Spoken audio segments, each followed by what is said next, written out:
In this video today, we'll be looking at the unseen side of the clarity filter inside of Affinity. So before starting, if you haven't subscribed to our channel yet, please hit the subscribe button for more helpful tips and tricks related to Affinity. And if you want to follow along with this tutorial, please find the link for the image in the description. Now with that said, let's get started with the video. So the first way of accessing and using the clarity filter inside of Affinity is by simply navigating below and then first of all opening a raw image. And in order to open a raw image, I'll simply click and drag the raw image that we have right here inside of the Affinity window. And now you will be seeing that as soon as we have dropped the raw image, the raw image has been opened inside of the develop mode inside of Affinity. So if you look into the right, you can see that for this raw image, we have multiple settings, and one of the settings is the clarity settings. And yes, we can access the clarity settings and control the clarity part of a raw image that we have directly taken with our professional camera easily by using this particular clarity slider. So now let's simply click on the clarity slider that we have and then drag the clarity slider all the way to the right first. And now you can see that when the clarity is dragged all the way to 100%, all of the fine details is very harsh, although the clarity is there for this particular image. So we want to make things a bit more natural and softer. So in order to do that, we'll simply click on this particular slider and drag the slider a bit to the left like so. And I think a value of 50% is fine for this. And in addition to that, if we want to make this particular clarity effect much more natural and realistic and blend well for our final image output, we can also work and trick with other settings that we have inside of this basic panel along with the clarity slider. So for example, we can adjust the contrast. So let me increase the contrast a bit. So you can see things are getting a bit more harsher again. However, I'll simply decrease the value of contrast a bit to make things a bit natural here. So I'll set the value to -4% for the contrast here. And the next thing that we can also play around is with the value of a saturation and vibrance to make things a bit more accentuated and pop. So let us simply click and drag the saturation a bit to maybe at 9% and a vibrance a bit in order to make things much more realistic and natural. And now, after we have made the settings in this enhanced part, let's navigate to the top and also adjust the settings for exposures. So I'll simply click and increase the setting of exposure to maybe at 0.476 in order to make things much more clear inside of our image. And the next thing that we can also do is increase the black point value to introduce much more shadows inside of the image to give in a bit more contrast. So the third thing that we'll be doing is increase brightness for this image to make things much more clear and visible. So I think this is fine for this image. And now, after we are satisfied with these settings, let's navigate to the top left and click on develop. And now after clicking on develop, you can see that it is processing our image and it has processed our image now. And now we can further do the pixel based editing for this image in Affinity. So this was one way to access the clarity filter effect inside of Affinity. Now let's check the other ways too. So for that, I'll simply navigate below and open the Finder window first. And from the Finder window, I'll simply click and drag the image to and open it inside of the Affinity window. So let's click on the image to and then simply click and drag it like so and simply place it above the contextual bar and leave the image in order to open it as a new tab. Now, after this image has been opened, there are basically two ways we can access the clarity filter effect and apply it to our image. One is by non-destructively applying the clarity filter and the other is by destructively applying the clarity filter. So first of all, let's check how to apply the clarity filter non-destructively. So for that, we'll simply navigate to the top and click on the pixel menu. Inside of the pixel menu, we'll simply hover below and select filters and then select the option inside of the sharpen category called clarity. So let's select clarity, and as soon as we select clarity, you can now see that it has successfully applied the clarity effect to our image. However, the caveat here is it is applying the clarity filter effect inside of our original background image layer itself, or it is simply burning the effect inside of our original image. So this is the destructive way of applying a clarity filter. And the next thing that I want to show you most importantly here is if we increase the strength of the clarity, you can see that things are getting much more harsher. So if we increase the value all the way to 100% now, you can see that every details inside of this image has been accentuated and made much more harsher. And if we decrease the strength, now things in the detail portion of these areas will be much more softer.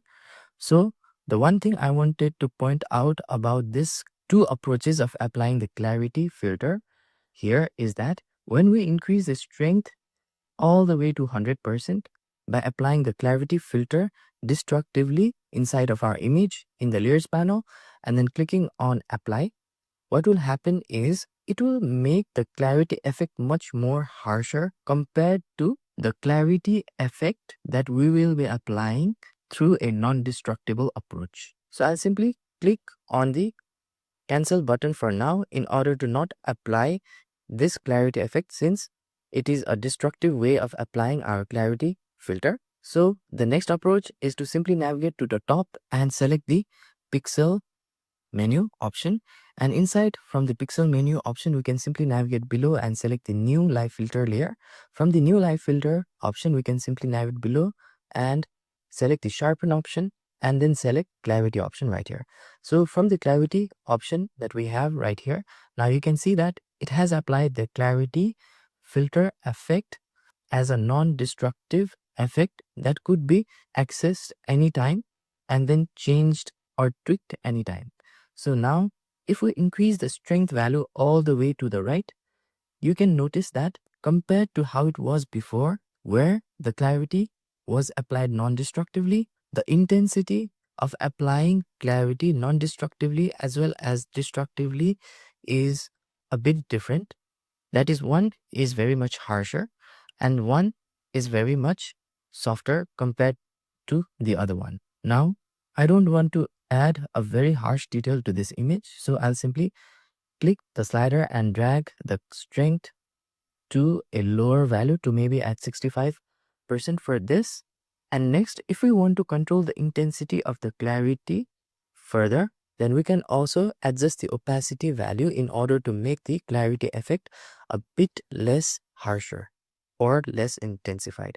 So we can now close the live gravity box in order to commit. And now if we uncollapse the background layer, you can see the before and after. As you can see here, the clarity is making things in this particular haze much more intensified compared to how it was by bringing in those finer details from the background. So this is the other way and approach of using the clarity filter inside of Affinity. And the best practice is to use the clarity filter non-destructively since it will allow us to adjust the settings of clarity later on whenever we like.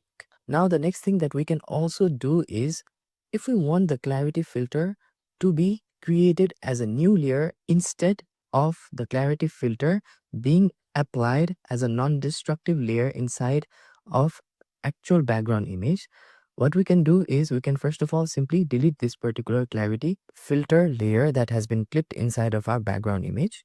And after deleting it, we can simply navigate to the top and select the affinity option right here. And then after clicking on the affinity option, we can simply navigate below and select settings.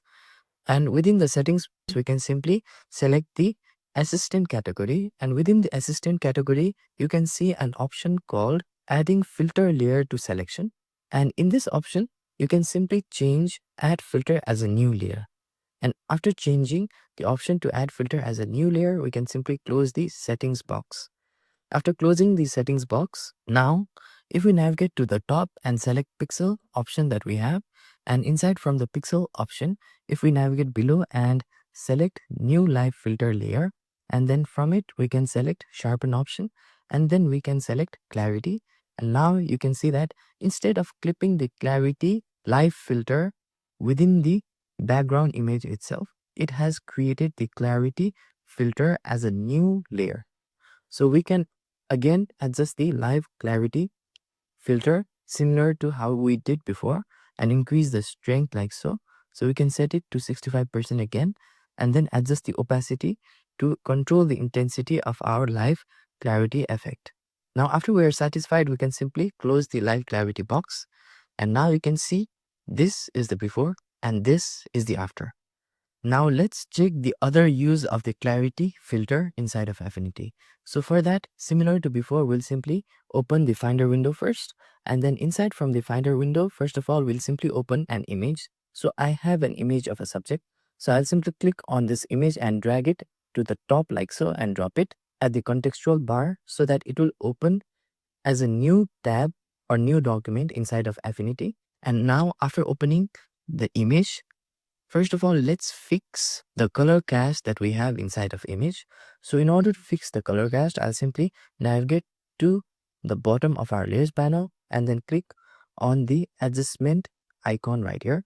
And from the adjustment icon, we have an option called white balance. Let's click on the white balance option. And after clicking on the white balance option, you can now see that a new white balance adjustment layer has been added inside of the layers panel. So let's close the white balance box first. And now after closing the white balance box, first of all, let's zoom in inside of our image. So I'll use the shortcut key of Command and plus in order to zoom in inside of our image like so. And now after zooming in, let's first of all open our white balance adjustment box by simply clicking on its thumbnail. And now you can see that the white balance box has popped up. Now what we will do to fix the color cast is we'll simply click on this picker option right here that will allow us to select a color from individual pixels in this image in order to automatically fix the color cast slightly. So we'll simply select a neutral area such as the white areas right here. So we'll simply click here like so. And now you can see that it has changed the value in white balance to -4% in order to rectify the color cast that is present in this image. Now, although it has automatically fixed the color cast, I think we'll further change the settings right here in order to fix the color cast. Since there is a bit of green color cast available here, first of all, we want to get rid of the green color tones that is available here. And in order to do that, we'll simply click on this tint slider and drag the slider of the green color cast like so to the magenta color tones like so. And now you can see the green tones are fixed. And similarly, there are also the presence of yellow color tones, which we want to balance out. So in order to do that, we'll simply click on the white balance property and then decrease the value of the white balance property like so to somewhere at maybe -11% for now. And now you can see that the color cast of the image has been fixed. Now we'll simply close the white balance box in order to commit, and we'll use the shortcut key of Command plus 0 in order to fit our image to the screen. Now you can see that the color cast has been fixed inside of this image. And the next thing that we'll be doing now is we'll be applying a clarity filter to this particular image in order to fix the skin tones for this image. So in order to access the clarity filter this time, instead of accessing it from the top pixel option, we'll simply navigate to the right, and beneath the layers panel, you can see this particular icon called filters. We can simply click on this icon, and after clicking on this icon, within this option, you can find an option called clarity. We can simply select the clarity option right here. And now you can see that a new clarity option or clarity filter effect has been applied to our image. With that is being indicated by the new clarity layer right here, as well as the clarity box that has been popped up. Now, first of all, I'll simply close the live clarity box. And after closing in the live clarity box, similar to before, I'll select the zoom tool by using the shortcut key of Z. And after selecting the zoom tool, we'll simply zoom in inside of the skin texture that you can see here for our subject. And after zooming in, the next thing that we'll be doing is, so we'll simply click on the clarity thumbnail. And now you can see that the live clarity box has appeared. And this time we'll control the strength. However, in contrast to before, instead of bringing the details in the skin, which is not so good will simply decrease the strength to make the skin texture and details much more smooth and natural. So as you can see here, the texture is looking much more natural and softer compared to how it was before. So this is the other application of clarity that you can use inside of your images, especially when you are retouching the skin of your subject in your portrait. So this is the other application of the clarity inside of Affinity. So I'll simply close this live clarity box now, and we can check the before and after. So this is the before and this is the after. So now, similar to before, I'll use the shortcut key of Command plus 0 in order to fit our image view to its actual size. So this is the other way we can use the clarity filter inside of Affinity. So if you understood the concept, then please click on the like button. And for more helpful tips and tricks related to Affinity, hit the subscribe button. Thank you for watching this video and see you on the next video.